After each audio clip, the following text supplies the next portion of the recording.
വസ്ത്രത്തിൻ്റെ നാൾവഴികൾ എന്നാണ് ചാപ്റ്ററിൻ്റെ പേര്.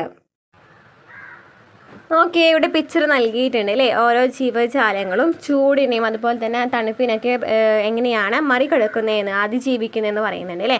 ഇപ്പോൾ നോക്കി ആടിന് എന്തായിരിക്കാം? ആടിൻ്റെ രോമാവരണം എന്ന് പറയുന്നത്. അതുപോലെ തന്നെ തത്തയുടെ തൂവലുകൾ എന്ന് പറയുന്നത്. അതുപോലെ തന്നെ ആമയുടെ പുറന്തോടുന്നൊക്കെ പറയുന്നതൊക്കെ എന്താണ്?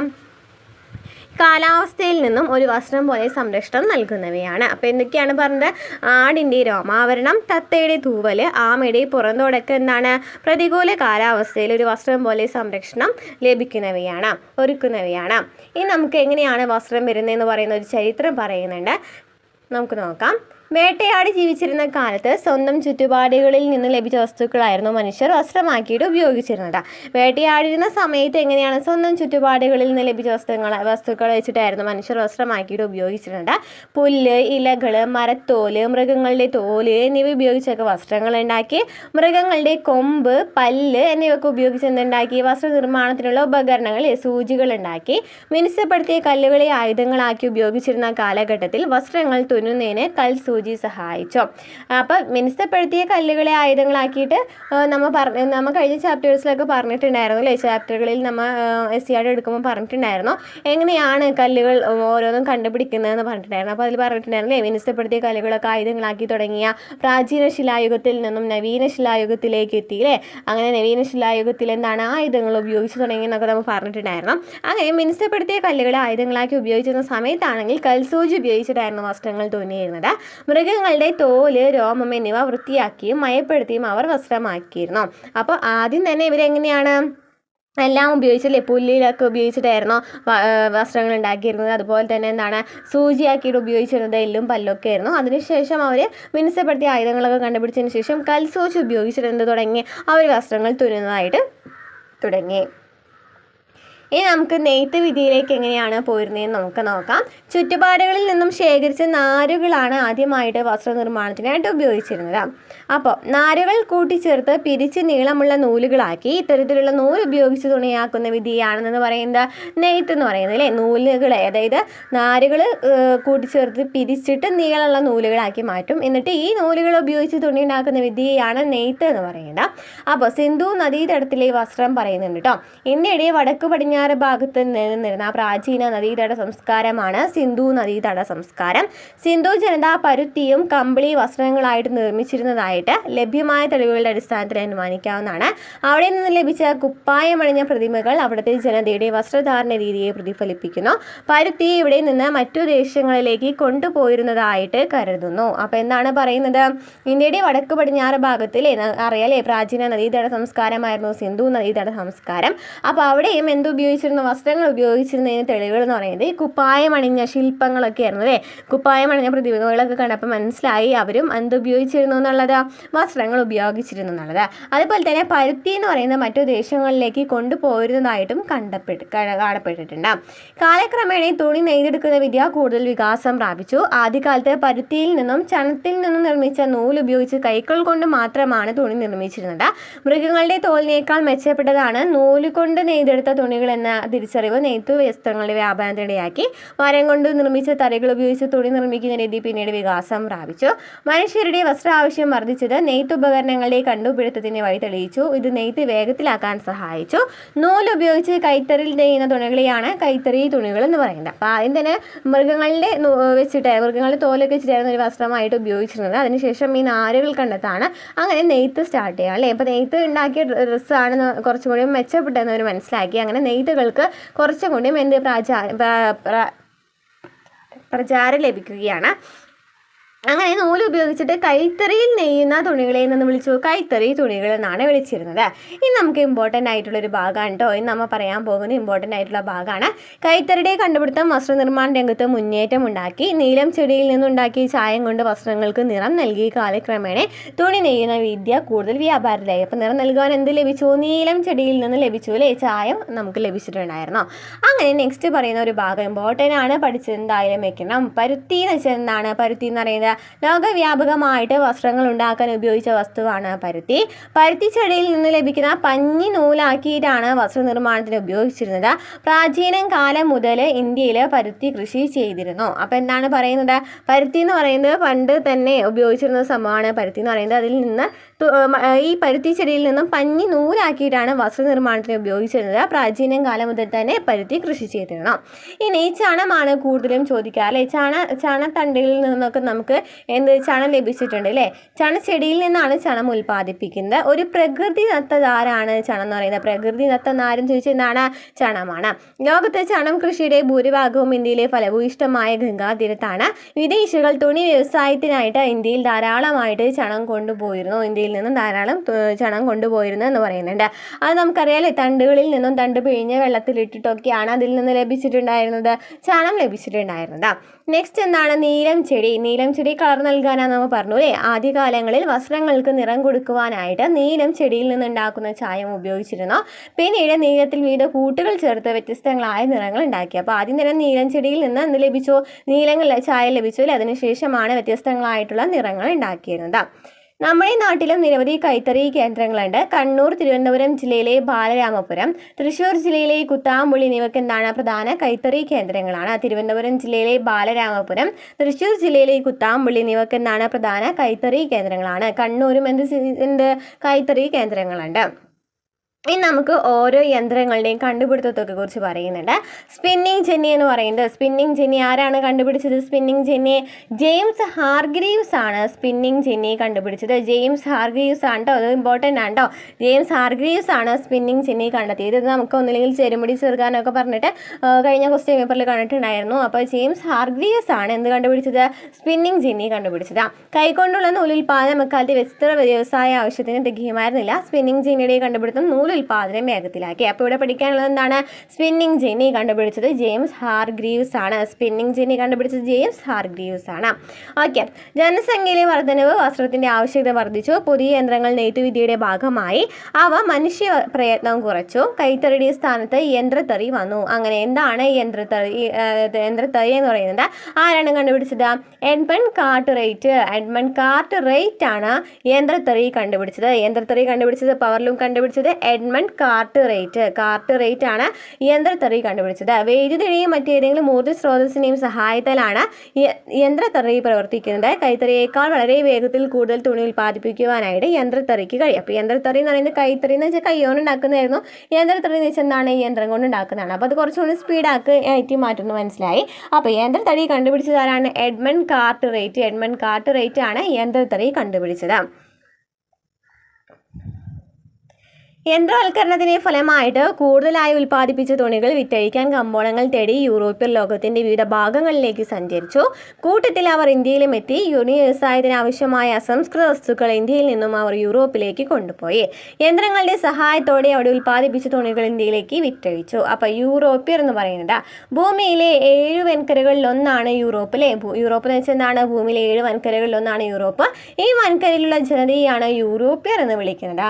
യൂറോപ്പിൽ നിന്നും കച്ചവടത്തിനായിട്ട് ഇന്ത്യയിൽ എത്തിയവരെയാണ് പോർച്ചുഗീസുകാർ പോർച്ചുഗലിൽ നിന്ന്, ഡച്ചുകാർ നെതർലാൻഡിൽ നിന്ന്, ഇംഗ്ലീഷുകാർ ഇംഗ്ലണ്ടിൽ നിന്ന്, ഫ്രഞ്ചുകാർ ഫ്രാൻസിൽ നിന്ന്. അപ്പോൾ എന്താണ് പറയുന്നത്? യൂറോപ്പ് എന്ന് വെച്ചാൽ ഭൂമിയിലെ 7 വൻകരകളിൽ ഒന്നാണ്. ഈ യൂറോപ്പിലുള്ള രാജ്യങ്ങൾ എന്ന് പറയുന്നതാണ് എന്തൊക്കെ? പോർച്ചുഗൽ, നെതർലാൻഡ്, ഇംഗ്ലണ്ട്, ഫ്രാൻസ് ഒക്കെ എന്താണ്? യൂറോപ്യൻ രാജ്യങ്ങളാണ്. അവിടെ നിന്നും പോർച്ചുഗീസുകാരും ഡച്ചുകാരും ഇംഗ്ലീഷുകാരും ഫ്രഞ്ചുകാരും എങ്ങോട്ടെത്തി? ഇന്ത്യയിലേക്ക് എത്തി അല്ലേ. യൂറോപ്പിൽ നിന്നും കച്ചവടത്തിനായിട്ട് എത്തി. ഇന്ത്യയെ കോളനിയാക്കി മാറ്റിയ അവർ ഇവിടെ നിന്നുള്ള അസംസ്കൃത വസ്തുക്കൾ അവരുടെ ദേശങ്ങളിലേക്ക് കൊണ്ടുപോയി. ഈ സമയത്ത് ഏറ്റവും കൂടുതൽ കാലം ഇന്ത്യയെ കോളനിയാക്കി വെച്ചിരുന്ന ആരാണ്? ഇംഗ്ലീഷുകാർ. നമുക്കറിയാം അല്ലേ. ബ്രിട്ടീഷ് നമുക്ക് ഇന്ത്യൻ സ്വാതന്ത്ര്യ സമരമൊക്കെ നമ്മൾ ഡീറ്റെയിൽ ആയിട്ട് പഠിച്ചതാണ്. അതുപോലെ തന്നെ ബ്രിട്ടീഷ് ഈസ്റ്റ് ഇന്ത്യ കമ്പനിയൊക്കെ ഡീറ്റെയിൽ ആയിട്ട് പഠിച്ചതാണല്ലേ. അപ്പോൾ ഇതിനെക്കുറിച്ച് ഡീറ്റെയിൽ ആയിട്ട് പറയേണ്ട കാര്യമില്ല. ഏറ്റവും കൂടുതൽ ഇന്ത്യയെ കോളനിയാക്കി വെച്ചിരുന്നത് ആരായിരുന്നു? ഇംഗ്ലീഷുകാരായിരുന്നു. സമൂഹത്തിൽ വന്ന മാറ്റങ്ങളും വസ്ത്രനിർമ്മാണ രംഗത്തെ കാര്യമായി സ്വാധീനിച്ചു. വസ്ത്രങ്ങളുടെ ആവശ്യകതയിലുണ്ടായ വർധനവ് കൂടുതൽ നവീനമായ നെയ്ത്തുയന്ത്രങ്ങളുടെ വികാസത്തിന് വഴിതെളിച്ചു. യന്ത്രങ്ങളുടെ സഹായത്തോടെ ഉൽപ്പാദനം വർദ്ധിച്ചു. ഗുണമേന്മയുള്ളതും വൈവിധ്യമാർന്നതുമായ വസ്ത്രങ്ങൾ കൂടുതൽ ജനങ്ങളിലേക്ക് എത്തി. വസ്ത്രങ്ങൾക്ക് നിറം നൽകുവാൻ കൃത്രിമ ചായങ്ങൾ ഉപയോഗിക്കാനായിട്ട് തുടങ്ങി.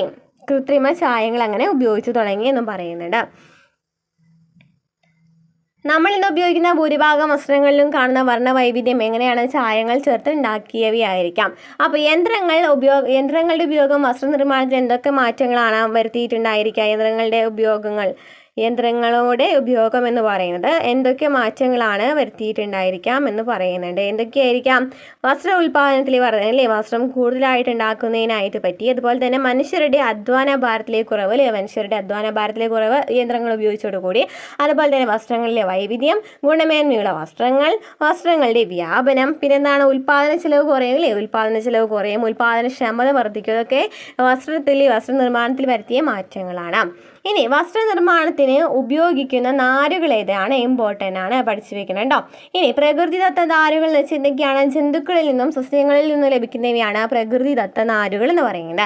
ഒരു എക്സാമ്പിൾ പറയുകയാണെങ്കിൽ ജന്തുക്കളിൽ നിന്ന് ചെമ്മരിയാടിൽ നിന്നും കമ്പിളി നാര് ലഭിക്കുന്നുണ്ട്. പട്ടുനൂൽ പുഴുവിൽ നിന്ന് പട്ടിൻ്റെ നാരും നിർമ്മിക്കുന്നുണ്ട്. ഇനി സസ്യങ്ങളിൽ നിന്നാണെന്നുണ്ടെങ്കിലോ പരുത്തി, ചണം ചെടികളിൽ നിന്ന് യഥാക്രമം പരുത്തി നാരും ചണനാരും ലഭിക്കുന്നുണ്ട്. അപ്പോൾ പ്രകൃതിദത്ത നാരുകൾ എന്ന് വെച്ചാൽ ജന്തുക്കളിൽ നിന്നും സസ്യങ്ങളിൽ നിന്നും ലഭിക്കുന്ന നാരുകളാണ്.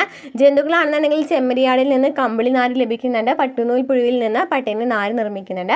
സസ്യങ്ങളിൽ നിന്നാണെന്നുണ്ടെങ്കിലോ പരുത്തി, ചണം ചെടികളിൽ നിന്ന് യഥാക്രമം പരുത്തി നാരും അതുപോലെ തന്നെ ചണനാരും നിർമ്മിക്കുന്നുണ്ട്. ഇനി കൃത്രിമ നാരുകൾ എന്ന് വെച്ചാൽ എന്താണ്? പെട്രോളിയം പോലുള്ള രാസവസ്തുക്കളിൽ നിന്നാണ് കൃത്രിമ നാരുകൾ ഉൽപ്പാദിപ്പിക്കുന്നത്. പ്രകൃതിദത്ത നാരുകളേക്കാൾ കൃത്രിമ നാരുകൾ ഉപയോഗിച്ചുള്ള തുണിത്തരങ്ങൾ ഉൽപ്പാദിപ്പിക്കുന്നതിന് പൊതുവെ ചെലവ് കുറവാണ്. പെട്ടെന്നുള്ള ചുളിവുണ്ടാവില്ല എന്ന മേന്മയും ഇതിനുണ്ട്. അതാണ് പറയുന്നത്, പെട്രോളിയം പോലുള്ള രാസവസ്തുക്കളിൽ നിന്നാണ് കൃത്രിമ നാരുകൾ ഉൽപ്പാദിപ്പിക്കുന്നത്. അപ്പോൾ മറ്റേതിനെ അപേക്ഷിച്ച് നോക്കുകയാണെന്നുണ്ടെങ്കിൽ ചെലവ് കുറവാണ്. അതുപോലെ തന്നെ പെട്ടെന്ന് ചുളിവും ഉണ്ടാവില്ല. ഏതൊക്കെയാണ് കൃത്രിമ നാരുകൾ? പോളിസ്റ്റർ, നെയ്ലോൺ, റയോൺ എന്നിവയൊക്കെ എന്താണ്? കൃത്രിമ നാരുകളാണ്. പോളിസ്റ്റർ, നെയ്ലോൺ, റയോൺ എന്നിവയൊക്കെ എന്താണ്? കൃത്രിമ നാരുകളാണ്. ഇപ്പം നമുക്ക് ഓരോ ജീവികളിൽ നിന്ന് ലഭിക്കുന്നത് ഇവിടെ പറയുന്നുണ്ടോ? പ്രകൃതിജന്യ നാരുകൾ എന്ന് പറയുന്നത് ഓരോ ജീവികളിൽ നിന്ന് ലഭിക്കുന്നത് എന്തൊക്കെയാണെന്ന് പറയുന്നുണ്ട്. ഏതൊക്കെയാണ് പറയുന്നത് നോക്കിയേ. കമ്പിളിൽ നിന്ന് കമ്പിളി എവിടെ നിന്നാണ് ലഭിക്കുന്നത്? ചെമ്മരിയാടിൽ നിന്നാണ് ലഭിക്കുന്നത്. നമ്മൾ പറഞ്ഞു അല്ലേ, കമ്പിളി ലഭിക്കുന്നത് എവിടെ നിന്നാണ്? ചെമ്മരിയാടിൽ നിന്നാണ് കമ്പിളി ലഭിക്കുന്നത്. പട്ടുനൂൽ പുഴുവാണ്. അതുപോലെ തന്നെ പരുത്തി ചെടിയിൽ നിന്ന് ലഭിക്കും. ചണമെന്ന് ചണച്ചെടിയിൽ നിന്ന് ലഭിക്കില്ലേ? ചണച്ചെടിയിൽ നിന്നും ലഭിക്കും.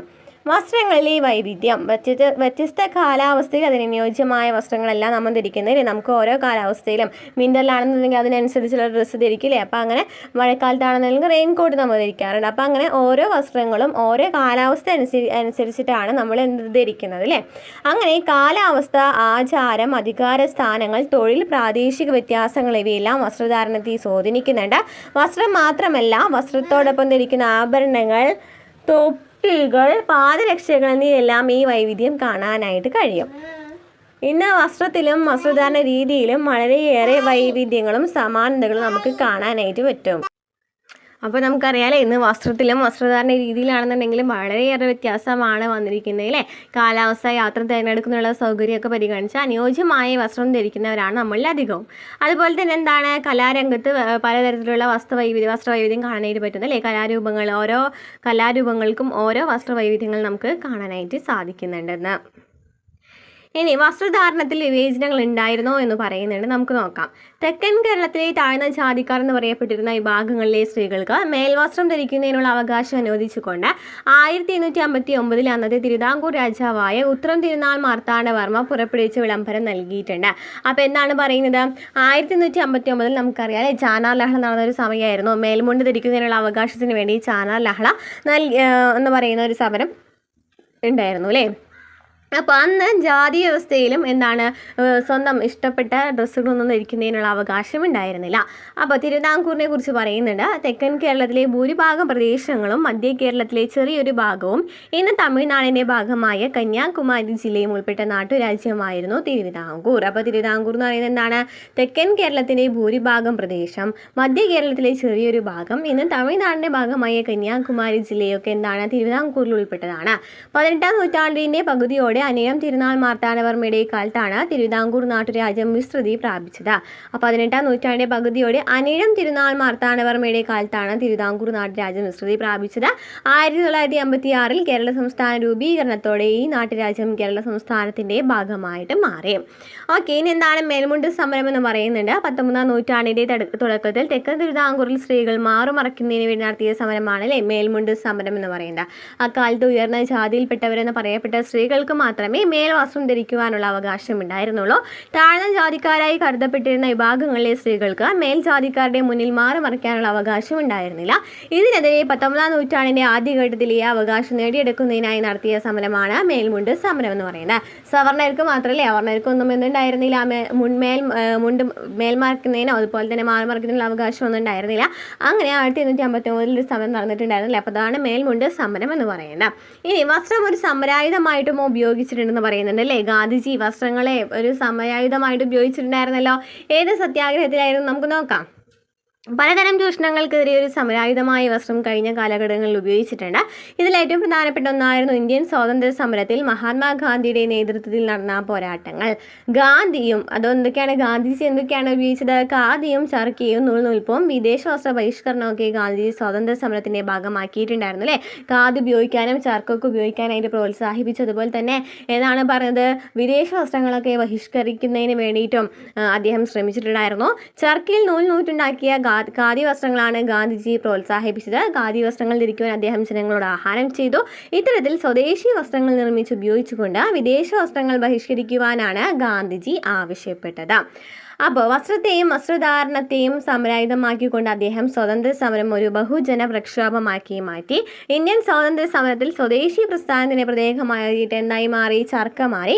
ഖാദി വസ്ത്രം ധരിക്കലും ഖാദി തൊപ്പി അണിയലും ദേശാഭിമാനത്തിന്റെ അടയാളമായിട്ട് മാറിയില്ലേ. നോക്കി, ഇന്ത്യൻ ജനത വിദേശ വസ്ത്രങ്ങൾ ബഹിഷ്കരിച്ച് നശിപ്പിക്കുന്ന ഒരു ഫോട്ടോ നൽകിയിട്ടുണ്ട്. അതുപോലെ തന്നെ ചർക്കയിൽ നിൽക്കുന്ന ഗാന്ധിജിയുടെ പിക്ചറും നൽകിയിട്ടുണ്ട്. അങ്ങനെ അദ്ദേഹം എന്താണ് സമരായുധമാക്കി മാറ്റാണ് അല്ലേ വസ്ത്രം എന്ന് പറയുന്നത്. ഖാദി ഉപയോഗിക്കാൻ പറഞ്ഞു, വിദേശ വസ്ത്രങ്ങളൊന്നും ഉപയോഗിക്കരുത് പറഞ്ഞു, സ്വദേശി പ്രസ്ഥാനത്തിന്റെ ഭാഗമായിട്ടില്ലേ.